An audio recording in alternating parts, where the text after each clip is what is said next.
bonus video. Seeing as it's Rumble season, it's best if I made yet another video. Why'd I upload this? Well, I like giving you guys that extra content, you know. I try to do it once a week. I don't do it every single time, but you guys know I always try to do some of these things. I got some videos coming up in the near future, as you can see here. One of these videos is probably going to be the next video, and I know some of you guys are like, Wrestling Premiere, where the hell are the long videos?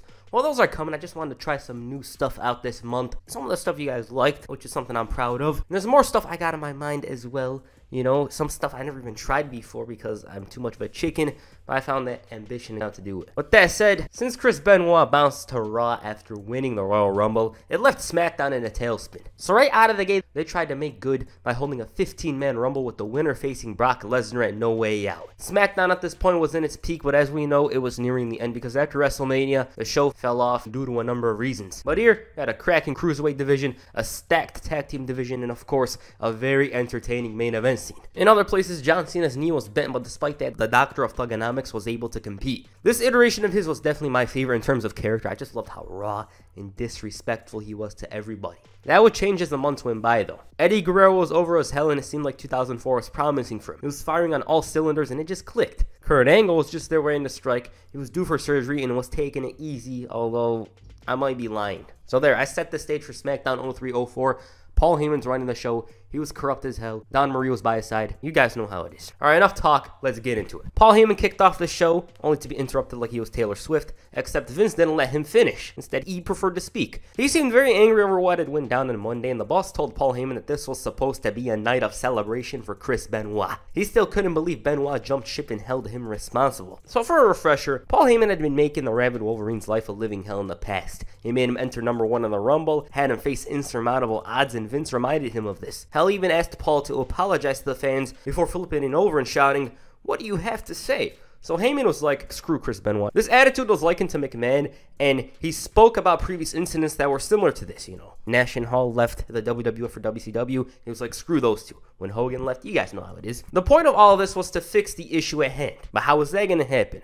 Well, Paul Heyman booked a SmackDown Rumble. He was pretty damn confused over this, but Paul managed to convince him that this was the correct choice. Oh, and the winner goes on to No Way Out to face Brock Lesnar. Since Matt Morgan was injured, Hardcore Holly replaced him. Chris Benoit, who was gone now, was replaced by Eddie Guerrero, and the other participants were the men who entered the Rumble on Sunday. SmackDown wrestlers, of course. Because McMahon was all about the ratings, he confirmed the match. The first match on the show was between the Basham brothers and Billy Kidman and Paul London. For some reason, I just burst out laughing seeing the Basham brothers again. Because around here, they were the SmackDown whipping crew, I guess. It's just a random-ass gimmick that I didn't seem to understand until I got older. Like, what was up with that? Paul London was the indie newcomer. He emerged as a huge name from Ring of Honor, where he honed his craft. Billy Kidman, he was just coasting along, and they would become a notable team in the coming months. Here, they were just some random throwaway tag team. Early on, their pace and intensity overwhelmed the tag team champions until London accidentally fell to the outside. As a result of this, they went after the lower back, which was clearly damaged from that fall. Fans are trying to get London back into it, but unfortunately, he never found the will yet. 2 mistakes though, and Kidman's here.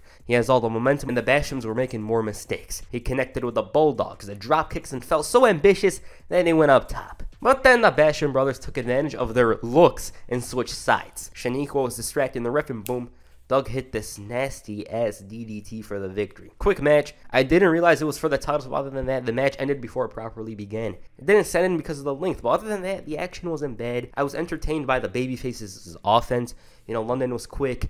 Kidman was going with those Bulldogs, the power bomb, all that, and it was just fun. Problem is, there's just not much for me to say about it because it was literally 3 minutes. Meanwhile, Kurt Angle received a huge number. We just don't know if it was good or bad. Chavo and other places felt sorrow over Eddie Guerrero whooping his ass, and he felt so emotional that he promised to seek revenge. Chavo even shouted that everyone will know he's the biggest name in the Guerrero family, and we all know who it is. I mean, who lied to him? Speaking of Guerreros, Eddie felt lucky, as did Ray, who brought the clown prince of boxing, Jorge Paez. Also, I should note, throughout these segments, the entire roster showed that they were thirstier than a man in the desert over Don Marie. Eddie's asking her to blow the ball, Cena's asking her to grab one, and if Paul wasn't there, they'd try to risk it all. We also learned that Rhino needs a shower before Cena asked Heyman to hand himself. You guys know where that comes from, obviously. Okay, the next match is for the WWE Cruiserweight Championship. Jamie Noble challenged Rey Mysterio for the gold. Around here, Nidia was apparently blind and doing harm for Noble in matches. Rey Mysterio, he was red hot around here. He was on the cover of SmackDown magazine, had a song on the WWE Originals album, and I don't know why he or WWE wrote that, but whatever. Right out of the gate, both men traded holds, taking their time in attacking. Noble from out of nowhere connected with the Northern Lights, but despite this, Rey held on and hit a head scissors. Once again, Nidia got involved and Rey hit this slick-ass Hurricanrana, and it just looked so damn effortless to him. However, Jamie Noble adapted and started working the back.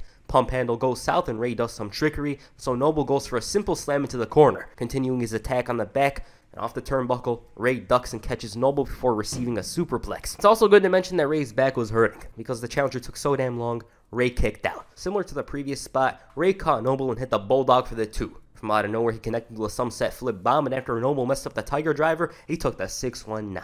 Noble, unfortunately for Rey, was far out, and he managed to evade the West Coast pop. Nidia then got involved, which only harmed Noble because she managed to stop dead in her tracks. The commentary were confused. If you didn't know any better, you'd think Matt Murdock taught her or something. And Rey connects with a seated senton to win. Good-ass match. 2003 to 2004, Rey Mysterio could do no wrong.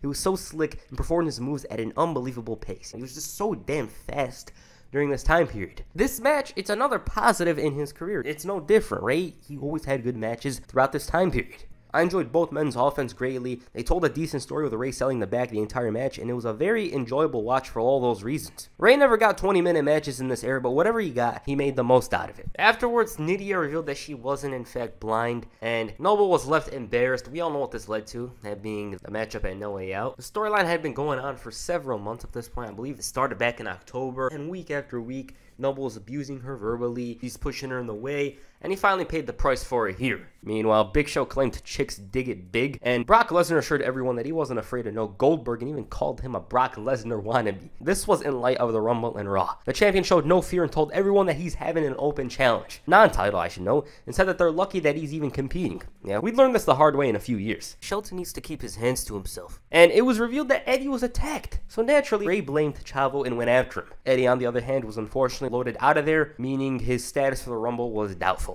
In the arena, the bodacious freak was out here to destroy a lower card guy. The Cat's music plays, but it wasn't her. It was Orlando Jordan. Yeah, they used to recycle songs a lot during this time period. Lesnar didn't even give this poor man a moment to breathe. He wanted to out-wrestle and embarrass him, but unfortunately for Jordan, he was a little too confident. Even though Lesnar wore him down, Jordan still found enough to fight back and make a comeback, but the moment Lesnar clotheslined him, it was his funeral. Fun match. Obviously, I'm biased because it's Brock Lesnar, and I love how explosive and intense his action is. And I should note that it's also cool that Orlando Jordan actually got some offense, because rarely nowadays does Lesnar's matches feature that. Even guys who won world titles don't get that much offense as Orlando Jordan did right here. But yeah, it was a simple squash. I wouldn't exactly call it a squash, but it was one side for the most part, and showcased Lesnar as this big monster or whatever. After rumblings of a potential Undertaker return, Mr. McMahon told everyone that he's gone and buried. Instead, he preferred to talk about the Royal Rumble.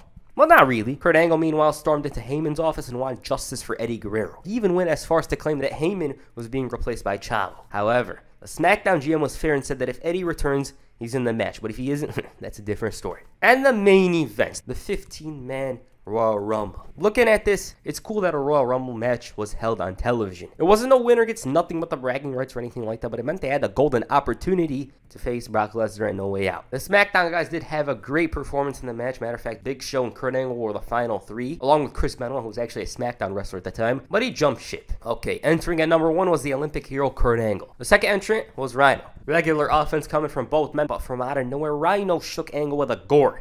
He got overzealous though, leading to an Angle slam just in time for Charlie Haas to confidently enter the match. Immediately, he went after his old mentor, and Haas turned his back for a moment and was almost thrown out by Rhino. It wasn't as bad as Angle's a few seconds later though. Funny enough, Shelton was next, and Taz for some reason thought Haas was entering again. Shelton connected with a T-bone before double teaming Rhino, and all of a sudden, the intensity kicked in and Angle hit the Germans. Number 5 was Bradshaw, and similar to the Royal Rumble, he caused chaos with a mean-ass clotheslines, and after the commercial, Tajiri entered at number 7 after the Cat was eliminated. Again, he danced and had too much fun, and Angle's like, not again, and threw him out. Oh, and Tajiri kicked his buddy's wig off. Billy Gunn was next, and while he started off hot, he didn't do much. Tajiri took a spine buster but bounced back with the handspring elbow. The 9th entrant turned out to be the Big Show, and every wrestler was on their A game.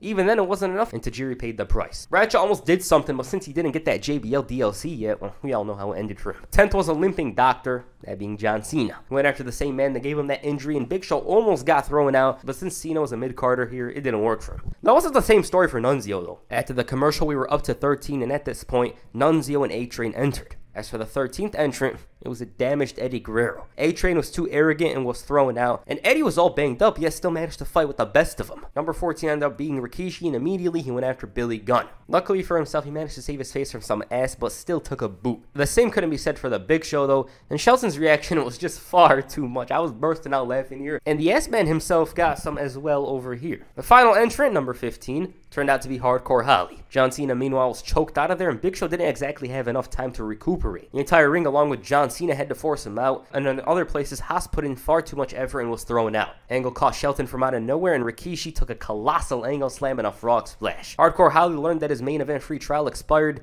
Billy Gunn managed to screw up harder than anybody here, and it was down to 3. Rikishi wasn't exactly fearful of the challenge and instead was welcoming to it. He dominated both men but screwed up on the banzai, leading to the double team, and it's down to 2. They had crossed paths recently as Angle was involved in the Guerrero drama. Guerrero managed to provoke Angle to the point where he almost screwed up the whole thing, but nonetheless, a worn down Eddie was taking some impactful Germans. It didn't hurt in the long run because he was locked in the ankle lock. Both men were adding a lot of drama to the match by pushing one or the other out. Latino Heat connected with the 3 Amigos and felt it was time to go for the frog splash, but it was a big mistake. Even then, Angle was about to suffer as well. Off the ropes, Guerrero ran into a sleeper, which was intelligent by Angle. If he knocks him out, he can throw him out. The fans start chanting, Eddie, Eddie, and Angle was heavily reliant on applying pressure to the point where he let his guard down. Eddie went for repeated blows to the face in an effort to win it, but after Angle played possum, he led Guerrero to the apron. That didn't matter though, because Eddie Guerrero lifted him and tossed him over the top rope to win it. Awesome match. I really enjoyed the whole damn thing, it flowed well. I definitely had more fun with this than the 2001, with some funny moments,